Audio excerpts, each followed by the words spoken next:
Talk less and listen more in 2023.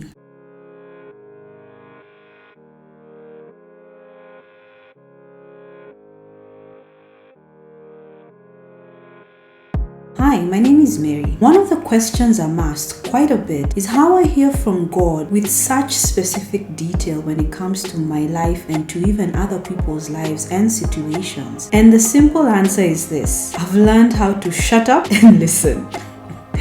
And I'm not even kidding, by the way, much as I'm laughing about it. But I think sometimes we complicate prayer, we complicate the things of God, when they can actually be very simple. And many years ago, I made a decision that my relationship with God was going to be an honest one. It was going to be one where both God and I could speak freely. But that also meant that both God and I had to be willing to listen. And I know for a fact that God is readily able, readily willing to listen to what I have to say. He's more than happy to hear me out with all the 10 million things I have to tell him. But the onus was on me to reciprocate the same towards him. The onus was on me to learn when I need to go and speak before the Lord and when I just need to go and sit and listen to the Lord, to listen to what he has to say. And as I've gotten older, one of the things I've realized is why people who are mature become quieter and quieter and quieter and quieter.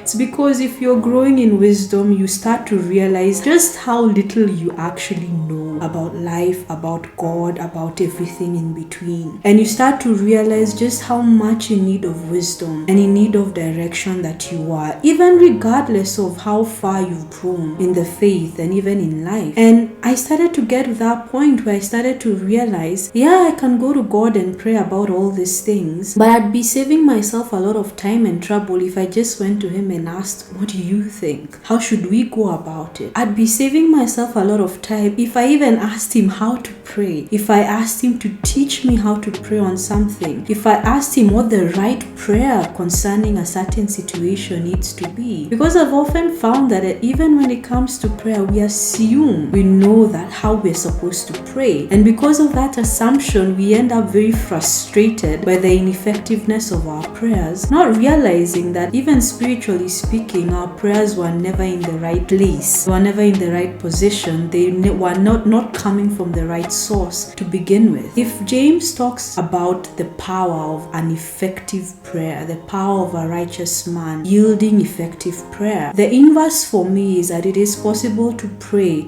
mightily and boldly, but still do so ineffectively. The fact that you're praying isn't the end all be all. The question is, are your prayers effective? And one of the ways that we make prayer effective is by taking time to actually listen to what God has to say. One of the things that I've constantly told myself and shared with God is that I never want to go to prayer as a by the way, as a thing to go through the motions. I don't believe in praying and not getting an answer. That's something I have outrightly refused. If I'm going to God and having a conversation about anything, I'm walking out of there with a response. Whether or not I like the response, whether or not it works with what I thought would happen, whether or not the circumstances agree with it, I have to walk out of there with a response. And because of that has helped me cultivate a diligence in sitting in the presence of God and listening. And what I've found through the years is that the more I've done it, the more natural it's become for me to listen. The more natural it's become for me to say less and to listen more. The more natural it's become for me to want to hear what God has to say. To the point where sometimes it's like, no, he is the one who's actually prompting me for my opinion. And he's like, what do you think about this, Mary? I've been talking for a while. It's your turn now. And I love that I can have that relationship with God, and so can you. It's not something that is exclusively reserved for me or for certain people. Any one of us, with the help of the relationship we have with the Holy Spirit, can walk in intimacy with God. We can walk in a place where we are able to hear the heart and mind of God with clarity, with specificity in the details of our day-to-day lives, with practicality, where we get practical wisdom on what we need to do, the decisions we need to make in our everyday, and we're not second guessing our way through life. So if there is one thing I think we need to do as believers this year, and really in the years to come, it's to talk less and listen more. It's to actually go to God in prayer, not with a whole list of things that we want Him to take care of for us. And I'm not saying that's necessarily a bad thing, but where we grow beyond that point of